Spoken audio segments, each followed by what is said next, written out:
What up? Okay, here's my tier list for all the characters. Well, the most memorable ones from Mario and Luigi, Partners in Time. Partners in Time.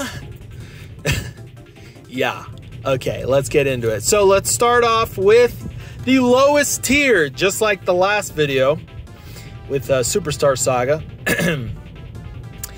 So C tier, this game also, the lowest tier in this game, in my opinion, for a character is C tier, which is an average score, you know? Okay, so basically it's Princess Peach again. She was C tier in Superstar Saga as well.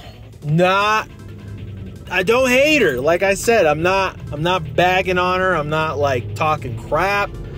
I'm just telling it like it is. She's an average character. That's that, you know? Not much going on, you know, in this one. She had a little bit more spotlight in this game. And it was pretty cool to find out, like, she actually, like, well, spoilers, you know, she was the one that trapped the final boss, you know, into the cobalt stars that, you know, apparently it was her. So that's pretty cool. You know, that's a cool fact. But, you know, again, she's just kind of boring. No offense to La Princesa Peach, but, you know. But yeah. So yeah, she's average, C tier. Let's move on to B tier, because that's the only character in C tier. Okay, B tier. Professor Egad. Again. And in this game, Egad had a lot more spotlight. It was because of him that this all really happened, to be honest. You know, because he's the one that created the time machine. And because of that, the time machine is where everything really just got messed up, you know? Well, in reality, I think, obviously it's like a good thing that it happened, because really the Shroobs, the main enemies in this game, they attacked the past version of the Mushroom Kingdom and wanted to conquer the future version as well. So at the end of the day, you know, I guess he was like the bridge that connected everything, and Mario and Luigi obviously were the heroes, like always. But anyways, Egad was fun in this one. It was fun seeing his younger version. That was interesting. Yeah, I like that. He's basically looks the same, but I think he has a little bit more hair, if I remember correctly, and it was brown. So I thought that was really funny. But he's basically the exact same. He just freaking next to a volcano and just doing his research. And yeah, and he's just doing his thing, being a freaking inventor. So pretty good. But yeah, and then in this game he played again more of a main role in the sense of like kind of guiding you where you need to go, or even actually helping with the story and stuff. So, you know, it was cool. It was cool. I enjoyed his character in this one. Yeah. He wasn't as funny. I don't think he was like as funny as his Superstar counterpart, but he's in the same spot, because he's less funny in this one, but he's more prevalent to the story, which I enjoyed. So anyway, I still think he's above average. He's a good character, so he's a B. All right, let's move on to Baby Princess Peach. So Baby Princess Peach is freaking adorable. Absolutely adorable. You know, she's cute. Yeah, you know, I love that. I like the contrast in, like, you know, Baby Mario and Baby Luigi. They can actually, well, they can do a lot more than Princess Peach can. But, you know, they can, like, stand and walk, you know, and freaking fight and hold hammers and all that.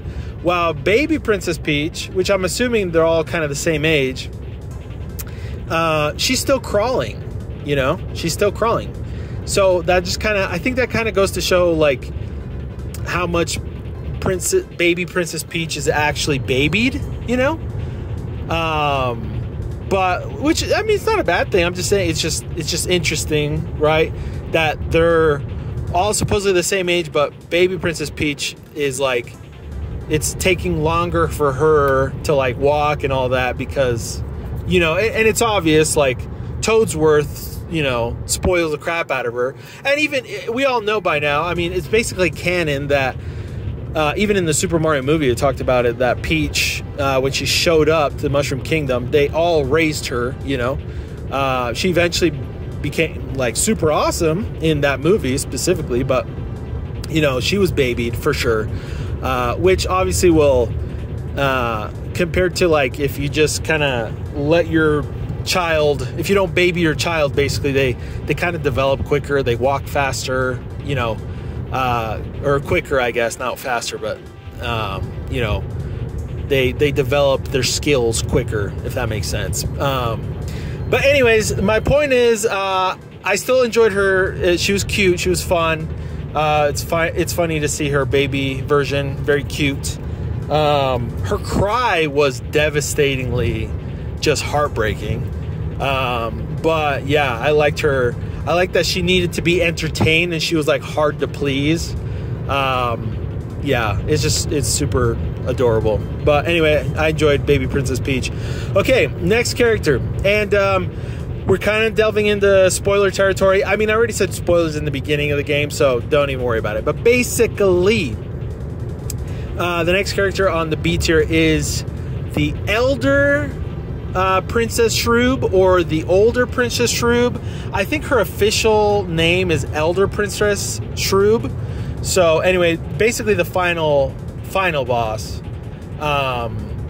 And so I didn't like, when I reviewed the game, I basically said that the Shroobs and even like the main final boss and stuff like that, they're all kind of like very average like characters, in the sense of like they don't really have a lot of development, which is true, but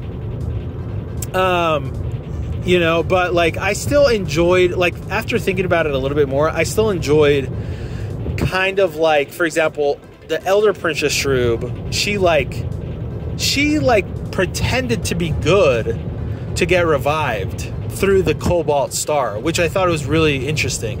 And she did have somewhat of a personality shine through, even through just the shards, when like, for example, Baby Bowser, you know, ate 2 pieces and eventually, you know, we have him spit them out and then they like attack him. Or like, you know, she like pretends to be all nice and cute and, you know, to tell you, you know, about the, well, it was all a lie, but like who she was, or, you know, what the blue Cobalt Star was or whatever, you know. But she was very deceiving, you know. And so it's just very interesting. Like her personality is actually she's actually pretty intelligent, you know. Although she looks like a freaking mindless beast, especially when you fight her. But yeah, so I thought that was really interesting. I thought that was cool, and all that. So yeah. So yeah, so that's her. Next on the list, and the last one on B tier, is actually the other Princess Shroob, the younger one, the one that you think is actually the villain, but it's, you know, it's not the true villain. Classic Dragon Quest situation there. But anyway, I actually enjoyed her a little bit, because although, and this part kind of sucks in the sense of like trying to really, you know, understand the character a little bit more, but their language, although they only spoke their weird language, well, the majority of the time, like I said, Elder Princess Shroob spoke, you know, very perfect English or whatever language you played the game, to convince you to finish collecting the Cobalt Stars and all that.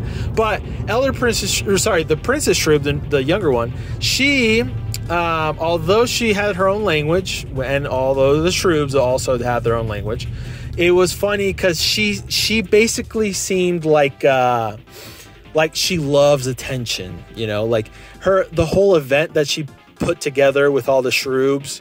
like when you first like actually interact with her, and they show off that Princess Peach is captured, is pretty hilarious because she was like working the crowd, you know, like she was like going to the left of the stage and the right of the stage and amping everyone up and working the crowd. And, you know, it was just kind of funny, you know. It was like, it kind of like showed that she did have a personality, that she does have a personality, and it's pretty funny. Oh shit.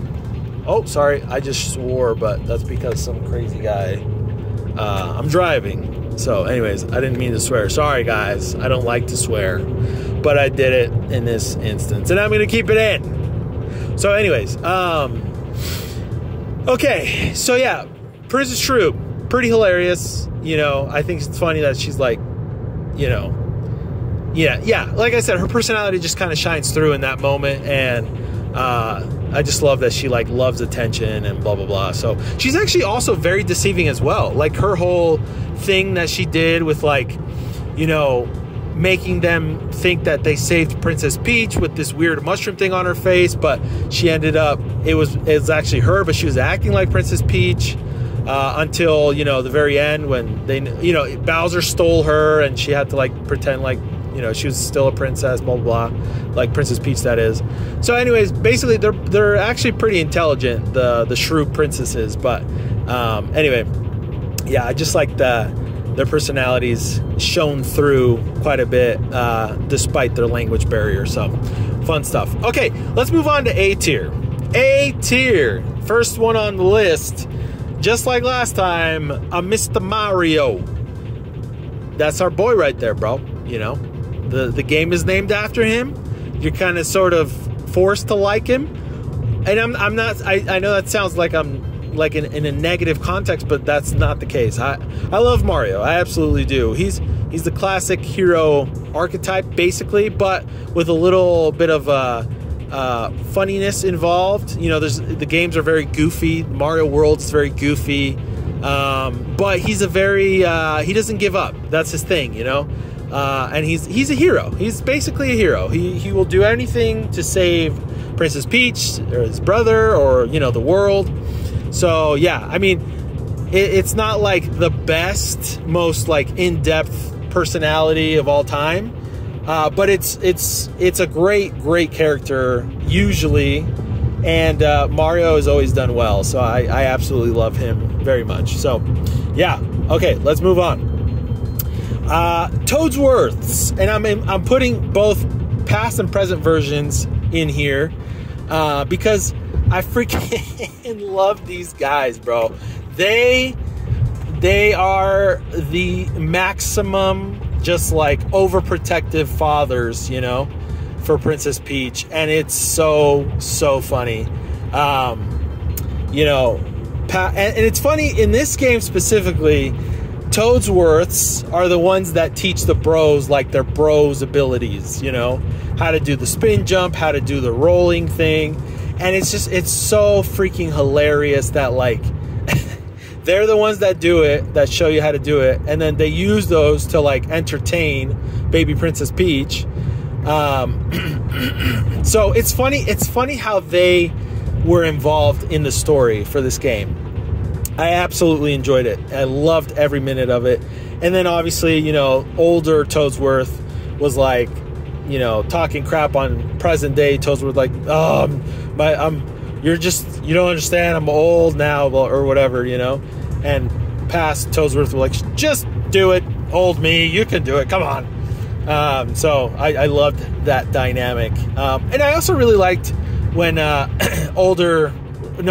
younger Toadsworth saw like the adult version of Princess Peach, and he's like, oh my gosh, you're so beautiful, I'm gonna take care of you, I promise, blah blah blah. I don't know, like it got a little sentimental at the end, which was really cute.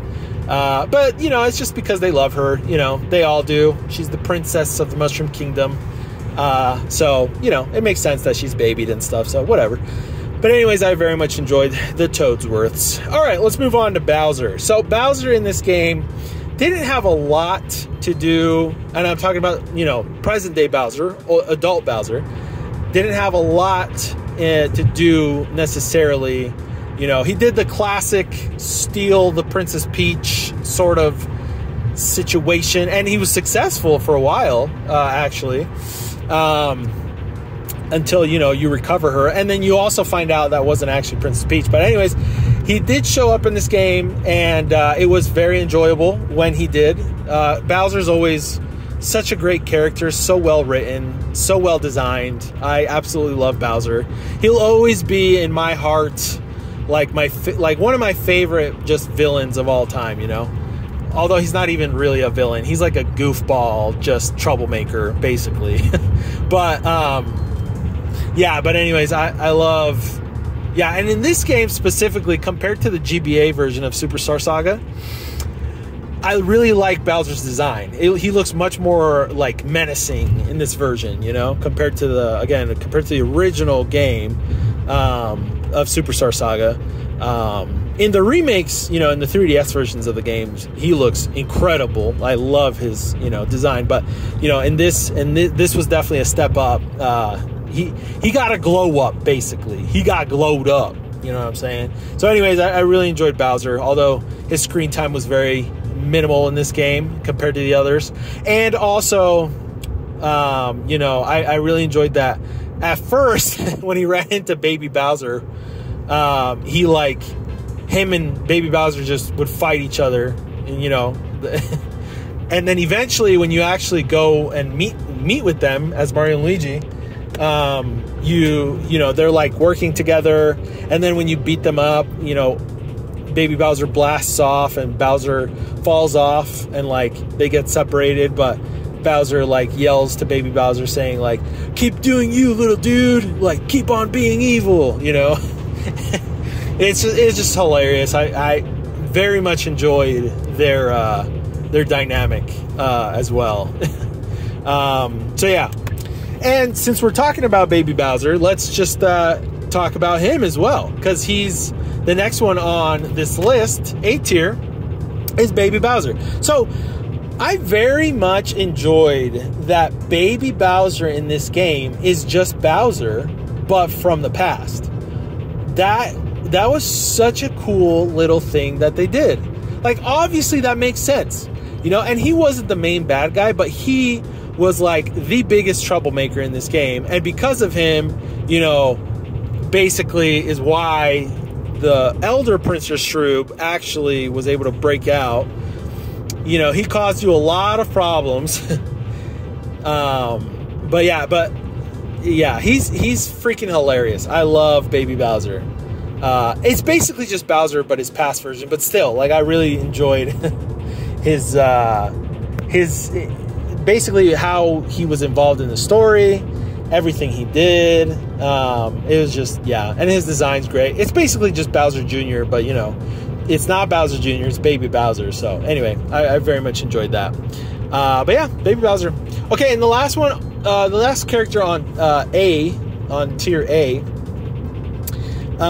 is well, actually, I'm gonna add another character after this next character that I didn't write originally on the list. But the next character I want to talk about is Kylie Koopa. Very, very interesting character. She's definitely the most in terms of like design and also like personality. She's probably the most different in this game compared to the first game. She's very just unique. I really enjoyed her a lot. I love that she's a reporter. You know, her design's great as well. She actually was very helpful in the story as well, which was hilarious. You know, when she actually like appeared and she like paid you back for saving her the first time.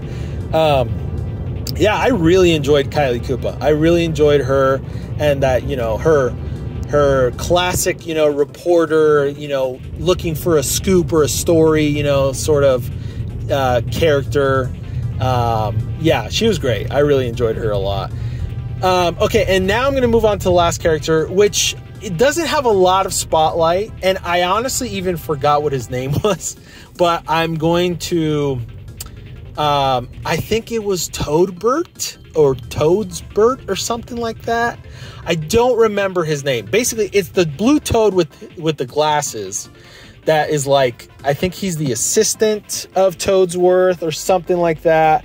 But he got transported back into the past and basically stayed there the whole game. But he always says, "By boogity, by boogity." Like what in his dialogue when he's speaking to you, he's always saying, like, he always ends his his sentences with "by boogity," and I thought that was really funny. It's like, I love when like characters have like a little bit extra, it like One Piece, the anime does this all the time. There's a lot of characters that add like unnecessary, little phrases or words into when they're talking. And yeah, he basically is that, in this world. So I really enjoyed our freaking by boogity Toad over here. So anyway, again, I don't remember his name, but I'm pretty sure you know what I'm talking about. Plus, I'll be showing him on screen. So yeah. But anyway, okay, that's the end of A tier. Let's move on to S tier. S tier. Okay, so we also have S tier is very similar to Superstar Saga's S tier, but basically Luigi, first one on the list. Again, just laughing out loud at some of the stuff with Luigi, and especially in this game, because it really made me wonder what the hell has Luigi done in the past that he doesn't want anyone to know. And apparently it's not just one thing either. But basically, if you guys played the game, you know what I'm talking about. When you get to a point in the story where it's like a star gate that judges your character to see if you can go through, right? So he judges the babies, which naturally he just says that they're pure because they're babies. Mario, he tells them that he's pure and like a hero, but he has to lay off the pasta, and that's why he's fat, basically, which was hilarious. But Luigi, oh my gosh, this moment had me rolling, bro. He was basically, the door was like really struggling with Luigi, like whoa, what? Like, he was like, oh my gosh, like, what is wrong with that one thing you did and that other thing? Should I say it out loud? And it was so funny because Luigi would freak the hell out and basically tell him to stop talking. It was so freaky. Oh my gosh. I would love to know what it is that Luigi has done or he does in his off time, because like, dude, is he like a pervert? Is he like doing, like, what is he doing? Is he like, does he have like a gambling addiction? Like, what does this guy do that is like so bad that this door was like almost literally did not let them all pass because of him? He gave him a test because Mario stood up for his brother, obviously, and was like, hey, no, come on, we need him, blah, blah, blah. Let us through or whatever. So the door basically came up with a challenge for the crew. And they, then eventually they were able to pass. But that moment was so funny. And it added even more into Luigi's character that I really just absolutely adore. So anyway, what the hell did Luigi do? I'd love to find out someday. So, okay, that's Luigi. Let's move on. Fawful. Okay, so Fawful appears in this game. And it's, he's not even like he's very, you don't see him at all, basically. You just see him, like, if he's basically the owner of the black market. Like, he's just an NPC you buy stuff from turning in the beans that you find around the world.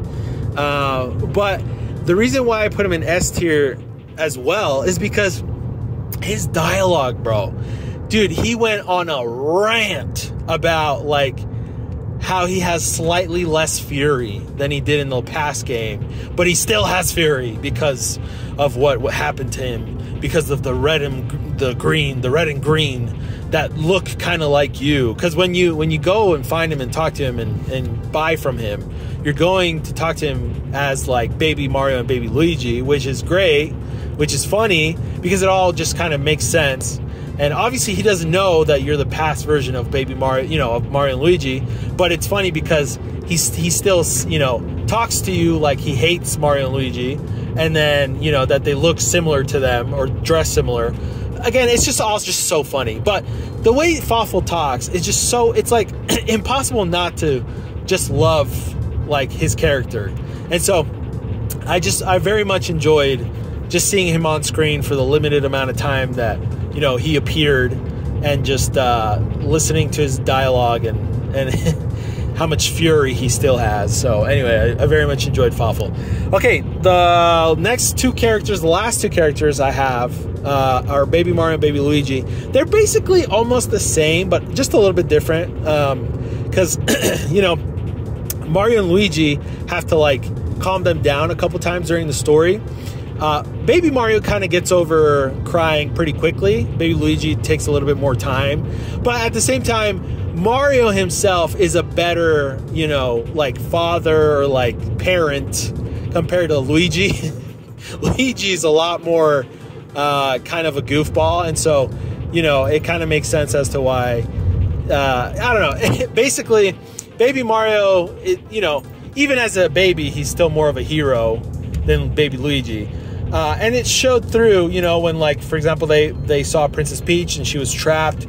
He, like, pulled out his hammer immediately and tried to break the barrier. It wasn't working, but, you know, you can just tell that he's, like, a hero, you know, already as a baby. So I thought that was cool.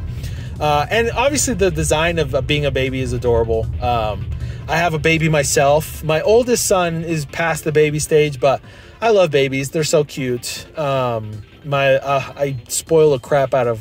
spoil the crap out of my boys, and my son is like so darn cute, man. And so I have a soft spot for babies. You know, being a father, you know, it's kind of, it kind of is a necessary weakness. But anyways, I wouldn't say a weakness, but anyways, you know what I'm trying to say. So yeah, and then Baby Luigi was really funny because, again, his personality also shone through a little bit. You know, when the game first starts and Baby Mario's fighting Baby Bowser, Baby Luigi's playing with Baby Princess Peach, and it's pretty adorable. These games are so funny because it always finds an interesting way to make Luigi not fight Bowser in the beginning of the game. So I love it. But anyways, yeah, that was basically it. This is my tier list for the characters in Mario and Luigi's Partners in Time. Let me know your guys' thoughts. Does your list look similar to mine? Does it look completely different? I'd love to know. Yeah, let's definitely talk about it. Definitely join my Discord as well if you want to talk to me or like a bunch of cool people. We have an awesome community of just gaming and anime loving, you know, peoples, and so definitely join us. It'd be awesome to have you there. If not, you know, if you could just like and subscribe, that'd be also cool. If you like what I do, if you like what I talk about, and if you want to support me a little bit more, I have merch. I have a merch store. Description for the link is in the description of the video. I'm working on a card game right now and a tabletop game as well, basically. That I have a Patreon if you want to support me on that for that. That's in the description of the video as well. It's called Phoenix Quest Card Game. And then I also have membership if you want to join in YouTube itself and become a member. That would be awesome too. So anyways, either way, whatever you do, I appreciate you very, very, very, very much for watching. And let me say this, because this was kind of fun to do last time. If you are still here, if you are still listening to me right now as I am talking, tell me your favorite color. What is your favorite color? Please, I would love to know. Okay, that's it for this video. We will see you guys on the next one. Peace.